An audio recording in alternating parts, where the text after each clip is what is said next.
जय सिया राम। नित्य की भांति प्रभु संकीर्तन, फिर आज की चर्चा। श्री राम जय राम, जय जय राम। श्री राम जय राम, जय जय राम। श्री राम जय राम, जय जय राम। चुपई रहे रघुनाथ सकोची, प्रभु गति देखी सभा सब सोची। जनक दूत तेहि अवसर आए, मुनि वशिष्ठ सुनी बैगी बुलाए। किंतु सकोची श्री रघुनाथ जी चुप ही रह गए। प्रभु की यह स्थिति मौन देख सारी सभा सोच में पड़ गई। उसी समय जनक जी के दूत आए। यह सुनकर मुनि वशिष्ठ जी ने उन्हें तुरंत बुलवा लिया। करि प्रणाम तिन राम निहारे, बेसु देखि भय निपट दुखारे। दूतन मुनिवर बूझी बाता, कहु विधेय भूप कुशलाता। उन्होंने आकर प्रणाम करके श्री रामचंद्र जी को देखा। उनका मुनियों का सा वेश देख कर वे बहुत दुखी हुए। मुनि श्रेष्ठ वशिष्ठ जी ने दूतों से बात पूछी कि राजा जनक का कुशल समाचार कहो। सुनी सकोचाई नाई महिमा था, बोले चरबर जोरे हाथा। बूझब राउ सादर साई, कुशल हेतु सो भयउ गुसाई। यह मुनि का कुप्रसन्न सुनकर सकुचाकर पृथ्वी पर मस्तक नवाकर वे श्रेष्ठ दूत हाथ जोड़कर बोले, हे स्वामी, आपका आदर के साथ पूछना यही है गोसाई कुशल का कारण हो गया। गरुण सुमेरु रेणु समताही, राम कृपा करि चितवा जाहि। नाइत कौशल नाथ के, साथ कुशल गई नाथ। मिथिला अवध विशेषते, जगु सब भयउ अनाथ। नहीं तो हे नाथ कुशल क्षेम तो सब कौशल नाथ दशरथ जी के साथ ही चली गई। उनके चले जाने से यूं जो सारा जगत ही अनाथ स्वामी के बिना असहाय हो गया। किंतु मिथिला और अवध तो विशेष रूप से अनाथ हो गए। कौशलपति गति सुनी जन कौरा, भय सब लोक शोक बस बौरा। जेहि देखे तेहि समय विदेहु, नामु सत्य अस लागन केहू। अयोध्यानाथ की गति दशरथ जी का स्मरण सुनकर जनक पूर्ववासी सभी लोग शोक बस बावले हो गए, सुध बुध भूल गए। उस समय जिन्होंने विदेह को शोक मग्न देखा, उनमें से किसी को ऐसा ना लगा कि उनका विदेह देहाभिमान रहित नाम सत्य है, क्योंकि देहाभिमान शून्य पुरुष को शोक कैसा। रानी कुचाली सुनत नर पालही, सूजन कछु जस मनि बिनु ब्यालही।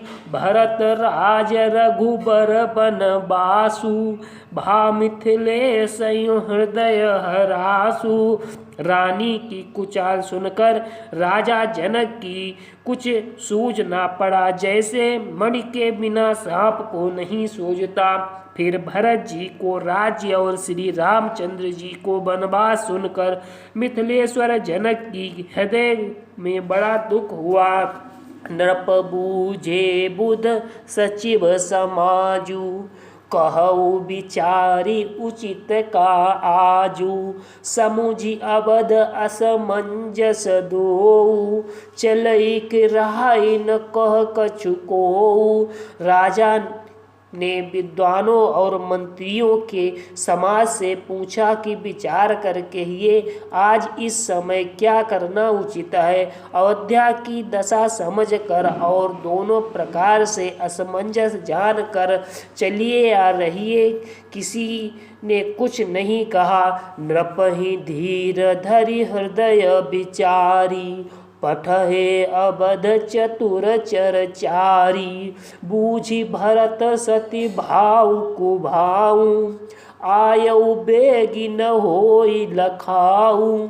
जब किसी ने कोई सम्मति नहीं दी तब राजा ने धीरज धर हृदय में विचार कर 4 चतुर गुप्तचर अयोध्या को भेज दिया और उनसे कह दिया कि तुम लोग श्री रामचंद्र जी के पति भरत जी के सद्भाव, अच्छे भाव, प्रेम या दुर्भाव, बुरा भाव, विरोध का यथार्थ पता लगाकर जल्दी लौट कर आना, किसी को तुम्हारा पता न लगे।